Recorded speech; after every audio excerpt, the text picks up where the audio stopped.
Hey everybody, it's Joe.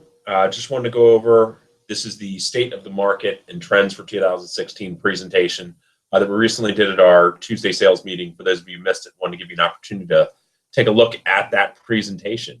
So first I'm going to start off here on this first slide is our number of transactions. So you'll see our number of transactions, 1,186 in 2015, slightly up. That's 2.6% over 2015.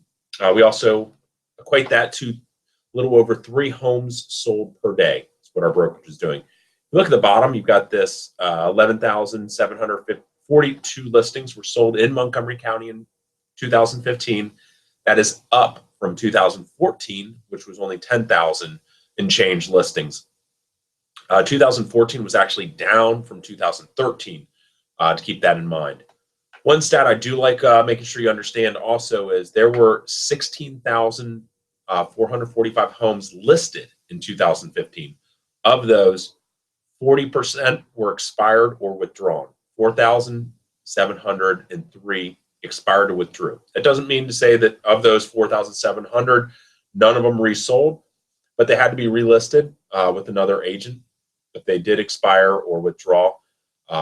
And I think most sellers expect if they do list their property, it's going to sell with that agent. So that's an interesting stat and one you want to make sure you have in your book when you go on listings, especially because the way we look at it is there's 2 reasons why properties sell. One is it marketing, and the other is pricing. Marketing, a lot of marketing is done for us through portals and through MRIS, going online, and actually having a yard sign out there. So a lot of the reason why properties sell, and I'll tell you the reason why properties don't sell, is improper pricing. All right, production stats. So our volume for 2015 was 459,471,331. That's 2% up. Looking at our average production per agent, so we have 133 agents. If we look at all the agents, that is 3,454,671. If we look at that, just individual agents and team leaders, the average production per agent is 4.5 million. All right, average sales price. Average sales price for us was $399. Montgomery County's median sales price was $400,000. So we're kind of on par with Montgomery County. There's a slight difference between the list sales price and the buyer's agent sales prices. All right, listings versus sales ratios. So ideally, we'd love to have the listings greater than the sales. In this case, our listings were 47% of our marketplace, and 53% were buyer agent sides. Looking at double enders.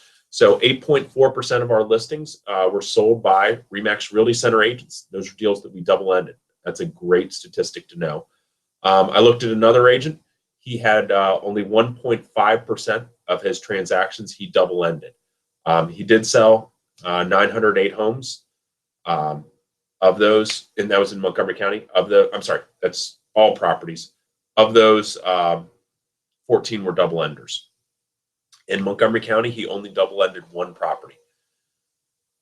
Why I bring this stat up is when when sellers, that is, choose an agent, they typically choose an agent based on a couple factors. Some agents, particularly, work a lot off of marketing. They promise based on their amount of marketing that they do that they will drive business to the property.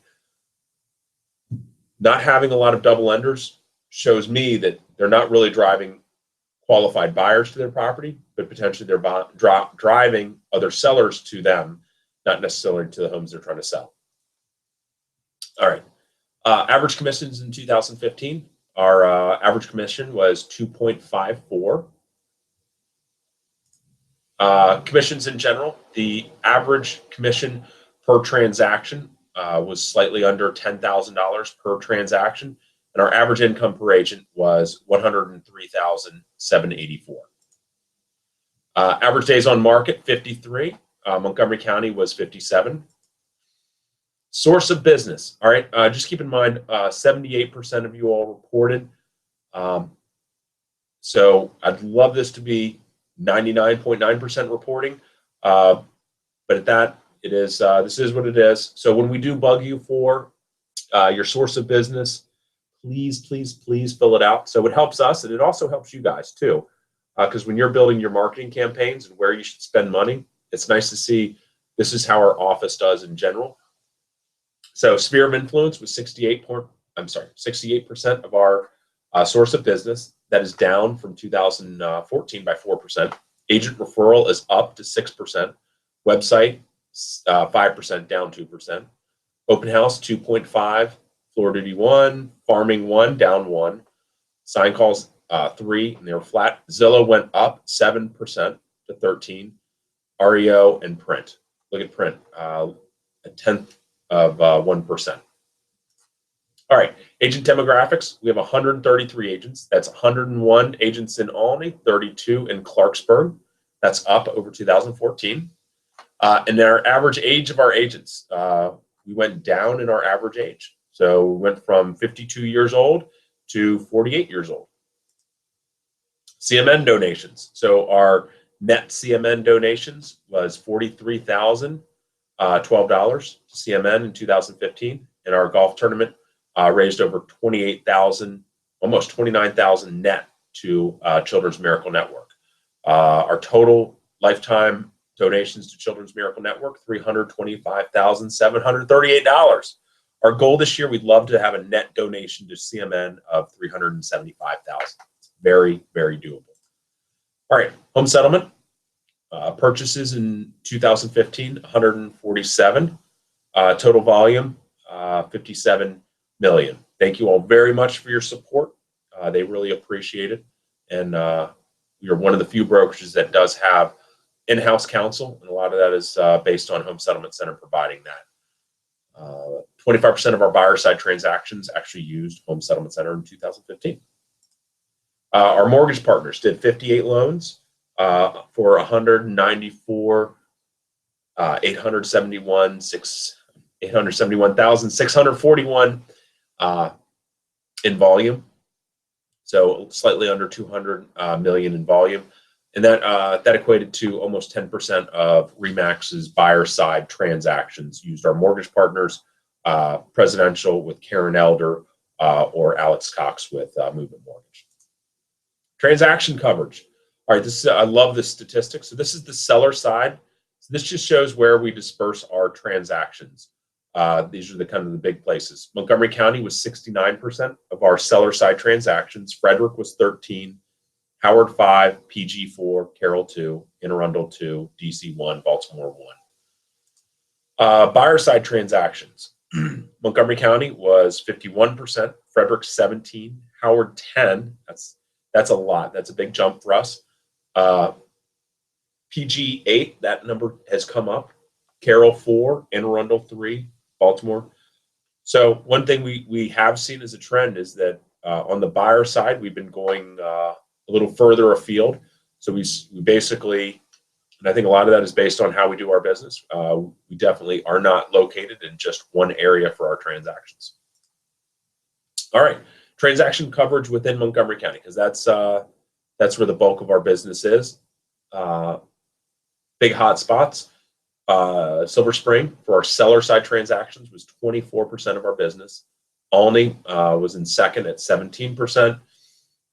Germantown, Gaithersburg, Clarksburg, and Rockville all were basically around 10%. So a lot of them clustered right there. And then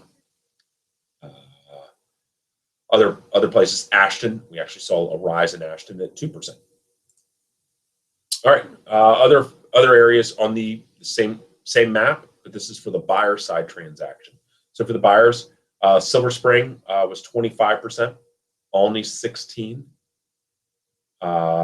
We had Rockville at 10%, Gaithersburg at 13%, and Clarksburg at 3%. National trends. All right, so the way this presentation breaks down, we just finished up looking at our office statistics for 2015. Now we're going to hop into national trends for 2016. So these are NAR predictions. Existing home sales in 2015 versus projected for 2016. All right, existing home sales, sorry, there's a little bit of a typo on these, so just keep that in mind. Existing home sales, 5.4 million was what NAR is projecting for 2015. Home starts, 1.3 million, and existing home prices are looking to go slightly up. All right, so these are statistics I pulled from the National Association of Realtors home buyer and home seller surveys.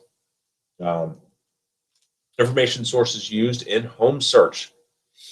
So looking at this, and I don't think this is going to be a surprise to everybody, these are sources that people used online is the #1 source in the younger demographics. As they get older, it becomes a little more varied. But #1 is online. Realtor was slightly in second place on the average of all buyers at 87%. All right, where buyer found the home. All right, most buyers they found their home that they wanted to purchase. 43% found it on the internet. The next was realtor, and even that's the case with we talk about the millennials, 34 and younger. 51% found it on the internet. 31 through their real estate agent. So they are dependent on their real estate agent to find their properties too. All right, home search process. So this is a great statistic because I look at this and this is very similar to the way it was last year.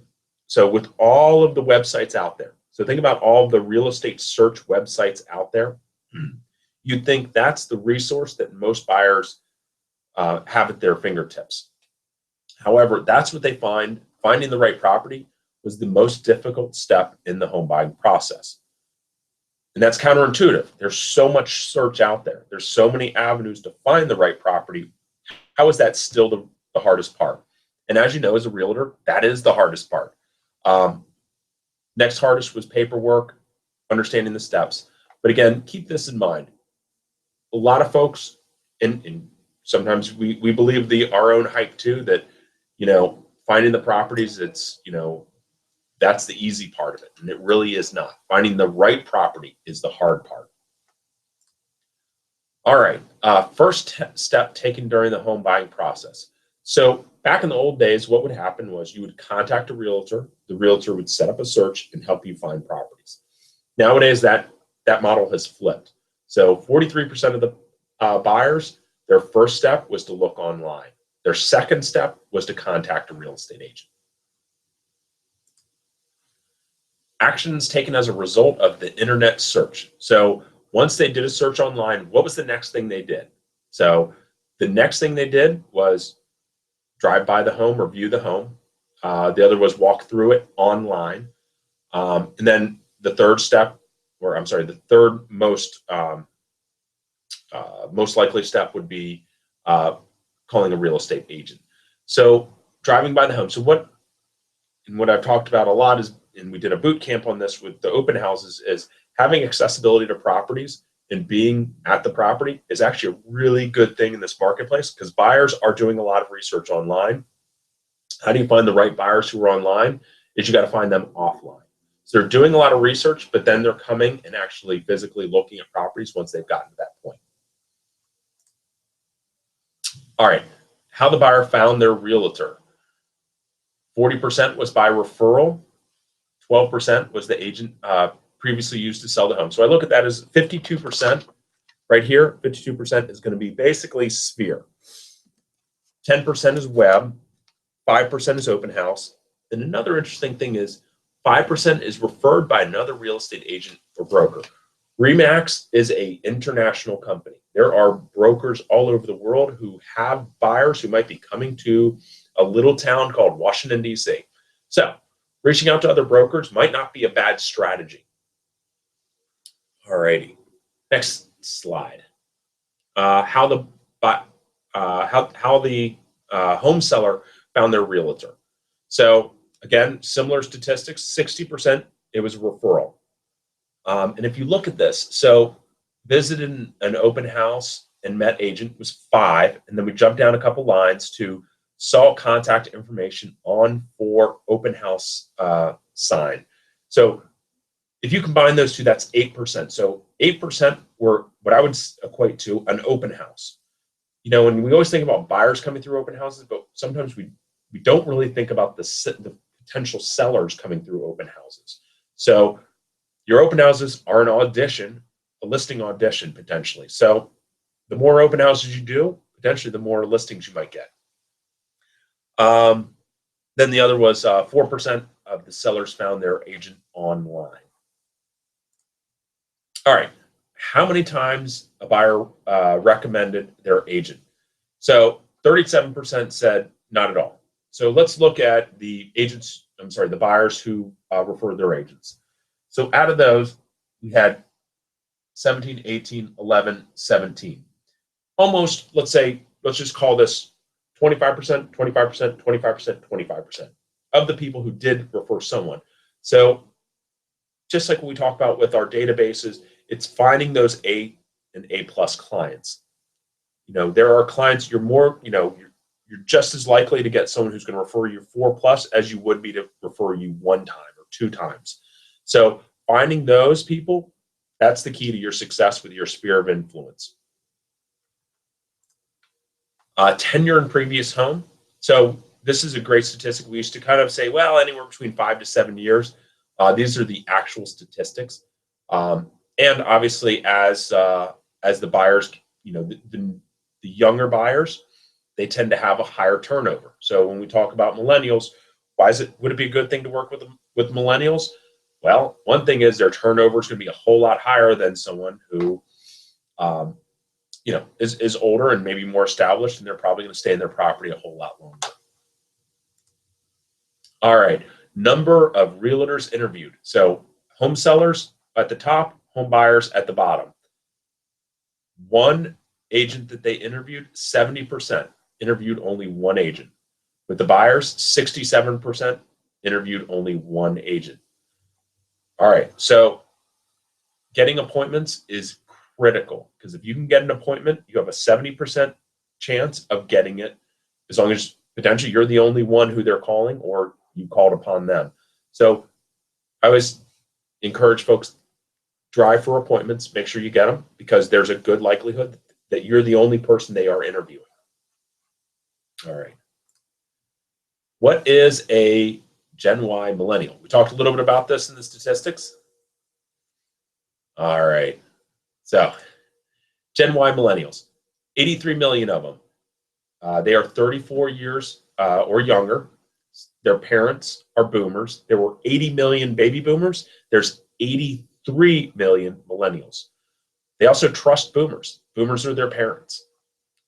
Only 13% actually live in or near downtowns. There's been this big talk that all these millennials want to flock to the inner cities and be in downtown hip areas. Well, actually, New York, San Francisco, Boston, they lost millennials in 2015. 21% of them are living in mom and dad's basement. 60% work full time. They are forming families and building wealth. When they're forming families, they want to be in the suburbs. They want schools, and they need help with the home buying process, because as they are expanding their career, having children, their time is limited. So they no longer have the time to do all of the research and drive by all of the different homes and do the DIY real estate. They need a professional's help, and that's why they're going to call you. Other trends, coming soon off market. So MLS created a coming soon category last year. Property can only be in that coming soon status for 21 days. And what we're seeing is some search portals like Zillow are adding a coming soon feature. Remax Realty Center, we have a have wants section. I highly encourage you guys to put your listings in the have wants. If you're not in MRIS, you have to add it to the have wants. That way our staff knows that you have a coming soon listing. Obviously, you need to have your listing agreement signed and stating exactly that this is what you intend to do with the coming soon. But it does definitely give you a marketing advantage when you have a coming soon listing. You can start your marketing to your sphere of influence. You can get, what I say is, you basically create a line at the door. what a typical real estate agent does is they put it in MLS and they hope and wait someone comes to the property.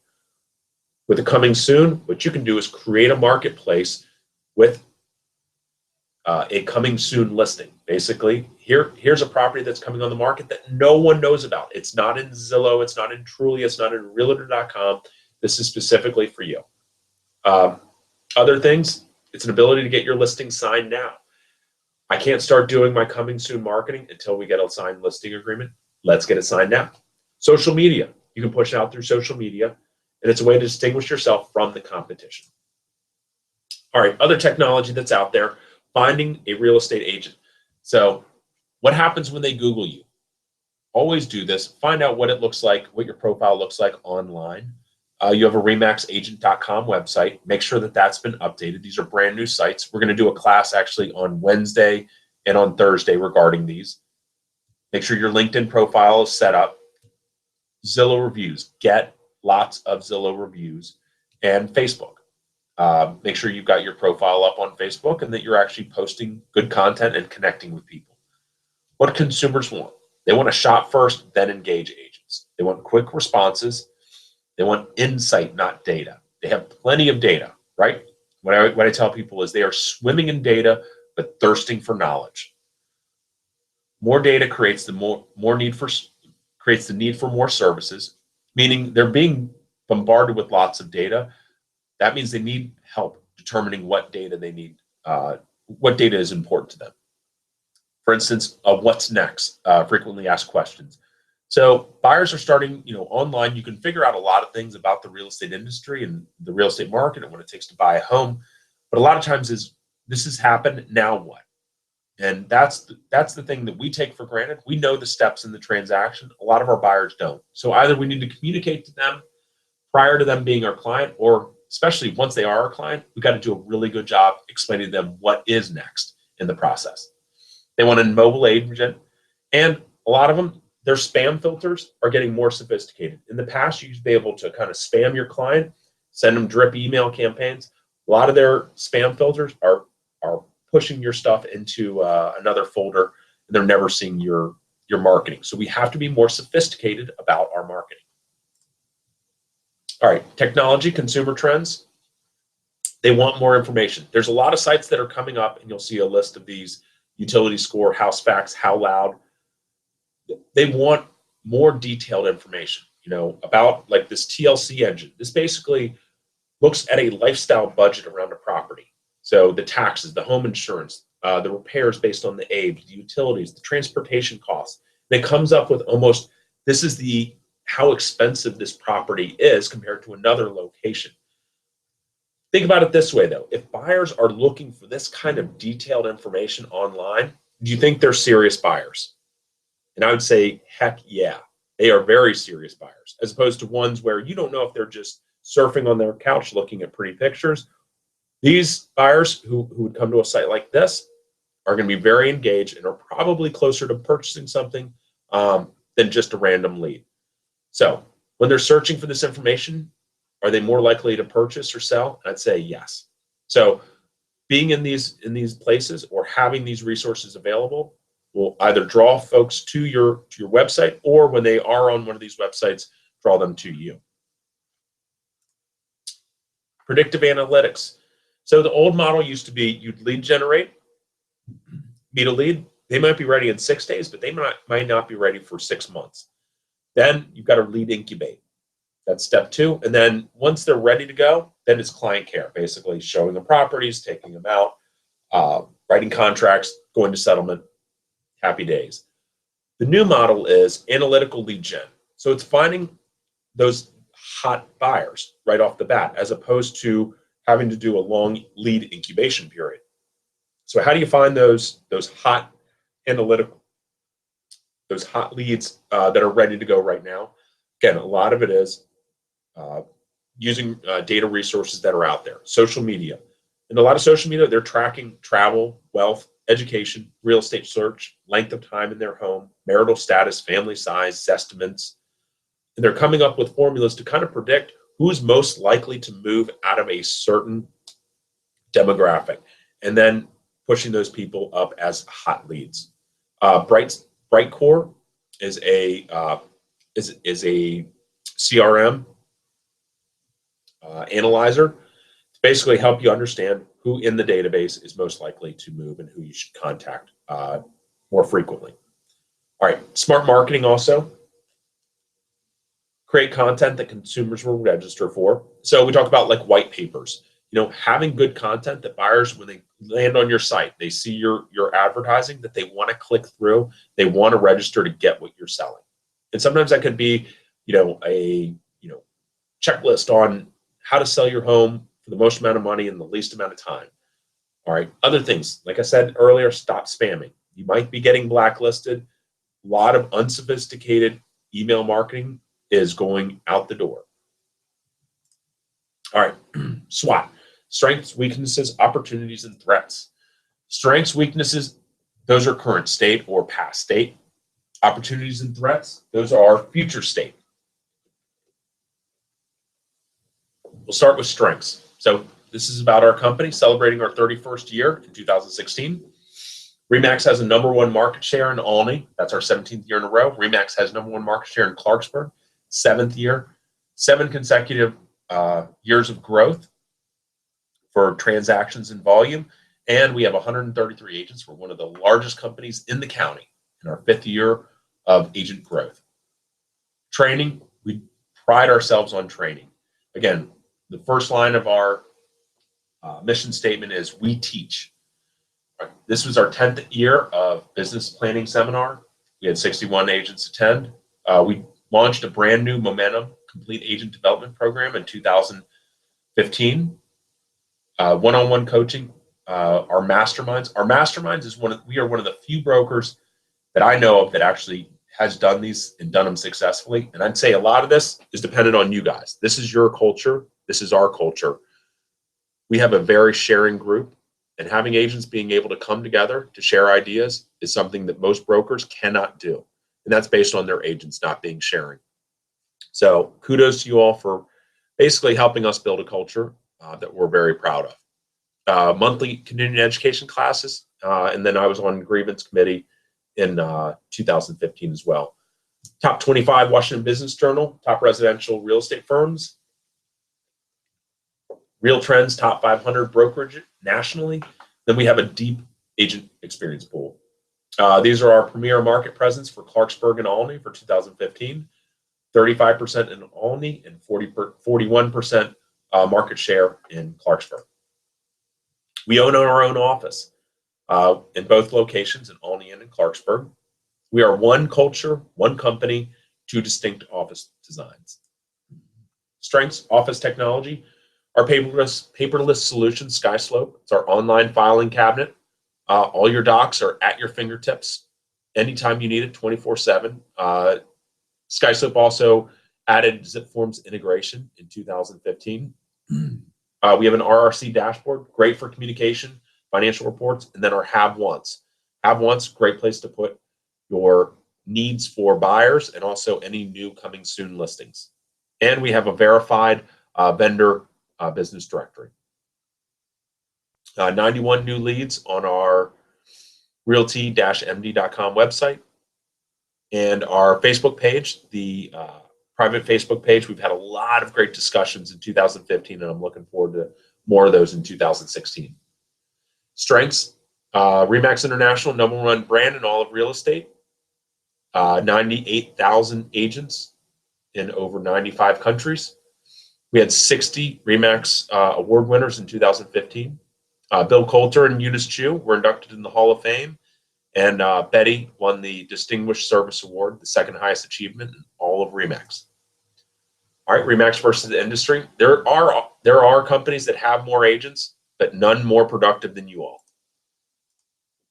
Other strengths, 401 honor cards in 2015, 43,000 in total donations.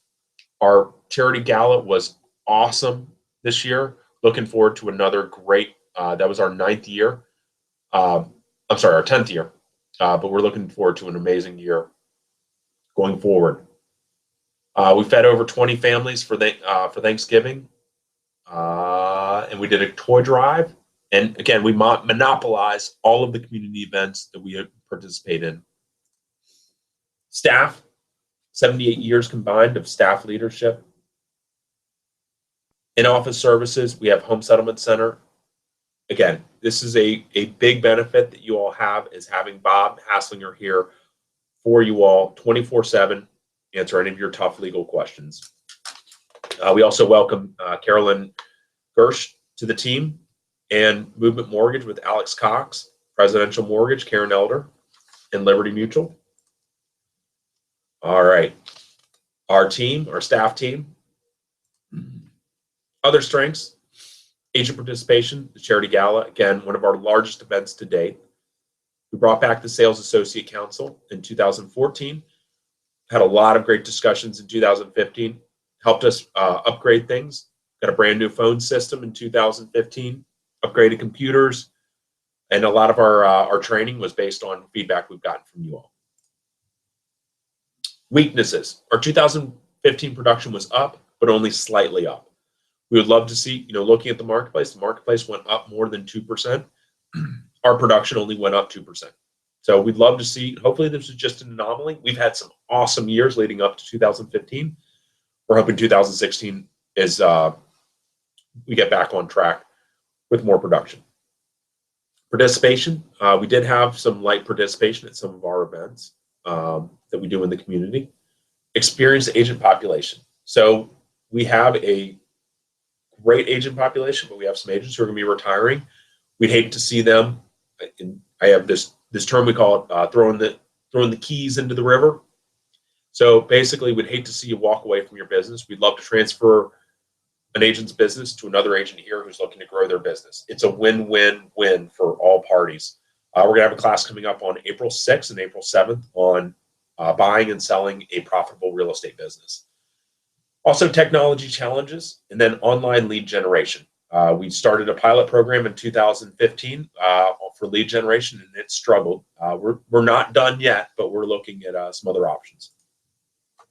Opportunities. We're one of the last companies still standing in Montgomery County. Other opportunities is, again, like I said, we're going to have agents who are going to be retiring in the next 5 to 10 years. Now it's finding agents who want to take over that book of business. Business basics, sphere, farming, open houses. Those business basics are working big time right now. Building a team. We've helped a lot of agents build teams. 1 + 1 should equal 3 if built correctly. Also, new agents. There's a lot of new agents coming into the marketplace. They have fewer options of places to go. Sometimes a team is a good option for them. Other opportunities to talk about here, new wave of buyers coming in, the millennials, 83 million of them, and their parents, the baby boomers, are moving out. And we have an excellent job market in the DC area. Opportunities, sphere of influence. We have a momentum class coming up on June 8th for sphere of influence. It trumps all other marketing. A lot of lead gen online is to take people online to offline. This is basically your offline marketing. High touch, but it equals a lot of time. Again, though, what we find is those relational type models work best. Social media, a lot of folks are leveraging social media. We actually have a Facebook class we're going to do next week, next Wednesday and Thursday, talk about Facebook ads, how to leverage Facebook. Open houses, mega open house momentum class on July 13th. Open houses are coming back. It's a great place to meet people. Like we talked about, 8% of home sellers are picking their agent based on open houses. And also the coming soon status that we discussed. Commercial, we have an in-office commercial division. They do business brokerage as well. And global real estate market, 8% of the real estate market was foreign purchasers in 2015, and RE/MAX is a global company. Marketplace farms. So this is your geo farming. We still find that geo farming works very well. List last, getting listings. Other opportunities, Project Upstream. Project Upstream is an NAR initiative to put the data distribution back in the hands of the realtors. It's going to need a lot of cooperation from NAR and a lot of our partners. But if it's done, it can be very successful. Try to get back control of the data. However, we have to innovate if we are going to go this route. We can't just sit on the data, and then the consumer will try to find other avenues around the realtor. All right, threats. Interest rate. We saw a bump at the end of 15, came back down. We're in an election year. A lot of times in election year, we get a lot of bad news. We hear a lot of things that are coming down that aren't going to be great. The next president will affect regulation and the courts going forward. Other things, government regulations. 2015 was the first year where CFPB really started flexing their muscles. We saw a lot of marketing, all marketing agreements went away. We revamped how we did our business with our partners.